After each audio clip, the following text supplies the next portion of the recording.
ना जो अपना वर्क फ्लो रखना है ना वो इस तरह का रखना है कि यहाँ डेस्कटॉप खुला हुआ है, ठीक है। डेस्कटॉप पे आपको करना है राइट क्लिक, ठीक है। फोल्डर आ गया, आपने फोल्डर पे यहाँ पे अपना new folder create create create कर लिया। अब आपने यहाँ पे जैसे जेएस स्टार्ट करनी है ना, तो यहाँ पे आप इसका रीनेम कर दो फोल्डर का, जेएस वर्क फ्लो लिख दो आप, ठीक है। एक ही फोल्डर के अंदर सारा काम करना। अब ये जेएस वर्क फ्लो आपने ओपन किया। अब इसको आपने वीएस कोड पे खोलना है। ये यहाँ पर जो भी है ना एड्रेस पूरा लिखा हुआ होता है, इस पर आप क्लिक करोगे पूरा सेलेक्ट हो जाएगा। इसको रिमूव करो, यहाँ लिखो सीएमडी, ठीक है। सीएमडी आपने लिख दिया, ये ब्लैक स्क्रीन खुल जाएगी।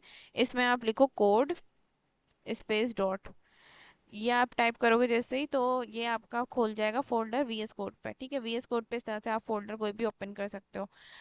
तो आपने ये फोल्डर ओपन कर लिया। उसके बाद यहाँ पर ये आपका होता है, अगर ये आपकी क्लोज हुई हुई हो ना, ये हो सकता है इस तरह से आपकी क्लोज हुआ हुआ हो ये बार, तो ये सेक्शन आप इस तरह से ओपन कर लेना। अब यहाँ पे जेएस वर्क फ्लो लिखा हुआ है, ये आपका मतलब फोल्डर ही ओपन हुआ हुआ है। अब यहाँ पर आप क्लिक करना है न्यू फाइल पे, और आपको पहली जैसे आपने फर्स्ट लेक्चर देखा है अपना, उसमें आप रखो lecture1.html, ठीक है। HTML की आप फाइल बना रहे हो lecture1 देखकर, ठीक है। तो आपने ये नाम रख दिया और ये सेव कर दी, सही। ये सेव हो जाएगी फोल्डर में। और अब आपने दूसरी फाइल ही आपको जेएस की बनानी है, तो lecture1.js, ठीक है।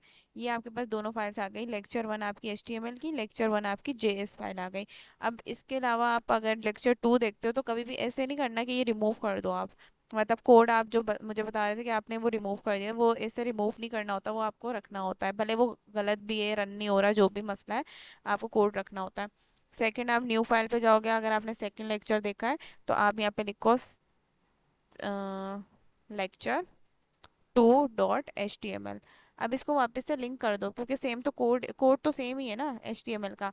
फर्स्ट वाली फाइल को ओपन करो, यहाँ से कोड को कॉपी करो और सेकंड वाली फाइल में आकर उसको पेस्ट कर दो। लेकिन ये कि लेक्चर्स आपके सेपरेट होने चाहिए। lecture1 की आपकी फाइल्स दोनों सेपरेट होनी चाहिए। lecture2 की आपकी HTML की बन गई, lecture2 की अब आपने बनानी है JS की फाइल, सही है। इसी तरह से lecture3 4, अब आप ये देख सकते हो कि आपके फोल्डर के अंदर ये सारी सेव भी हुई है, ठीक है। ये आपका जो फोल्डर था इसके अंदर सारी ये फाइल सेव भी होती रहेंगी। तो इस तरह से आप इसको सेपरेट रखना और वर्क फ्लो अपना ऐसे ही रखना। कोई भी फाइल डिलीट या उसमें ये नहीं कि उसका आपने मतलब कोड डिलीट करके दूसरा लिख दिया।